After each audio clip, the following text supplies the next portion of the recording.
Hey everyone, welcome back to Joy at Work. It's great to be with you again. Missed you all last week, but life happened, and that happens from time to time.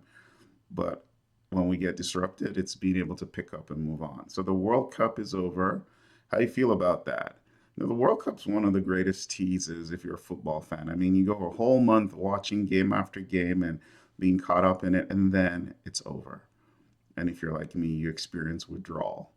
Well, Premier League's less than a month away, approximately, maybe technically 4 weeks away. August 21st, Arsenal Coventry City. So I think I got that right. But nonetheless, looking forward to the Premier League starting up in a few weeks, and let's go. And yeah, three players from Arsenal were part of the Spanish team that won the World Cup, which they deserved. They really deserved to win it. So let's go. All right, so happy International Self Care Day. Did you know that that's today, July 24th? Interesting.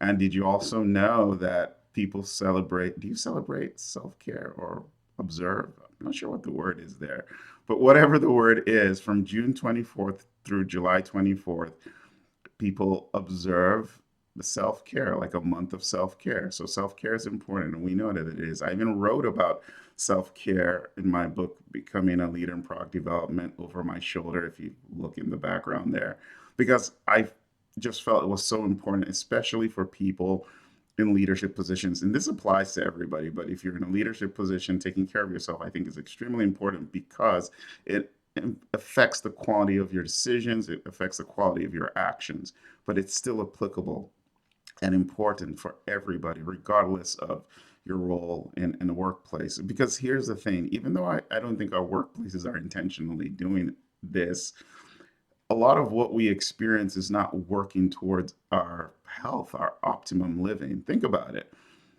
Just innocently in the workplace, for many of us, we sit down all day when we should be moving.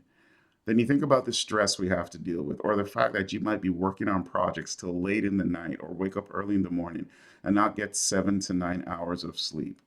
Think about this food that might surround you, sugary snacks that are not good for your health. We can go on and on and on about how we might be dying, as Jeffrey Pfeiffer says in his book, for a paycheck. So self care is important. And this is why, if you don't notice what the workplace is doing to you, you won't be able to respond in a productive way. Think about how your workplace is influencing your ability to take care of yourself. Are you able to exercise? Are you able to eat right? Are you able to develop healthy relationships with people? Are you able to pray, meditate, journal, whatever it is? Are you getting enough sleep? Some studies suggest that sleep or lack of it is one of the greater predictors of your mortality. If you're not getting up to 7 hours of sleep a night, then you're taking years off your life, is what the research suggests. So there's so many of these things that are important. And so it doesn't really matter. It's great when companies offer self-care apps and meditation guides and all those things. But those are just add-ons, especially if the work environment day in and day out is not conducive to self-care. Then we really need to pause and ask ourselves, what are we doing here and what can we do differently?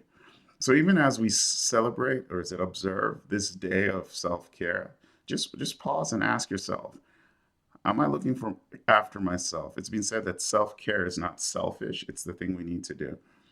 So think about it. How are you taking care of yourself? What do you need to do differently? How might your workplace be putting pressure on you that impacts your ability to take care of yourself? And what can you do differently?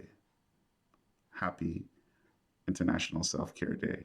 I'll see you soon. If this video helped you out, give you something to reflect on, let me know. And more importantly, share it with somebody who you think will benefit from it. Don't forget to subscribe. That's the way you don't miss any of the videos. See you soon. Bye.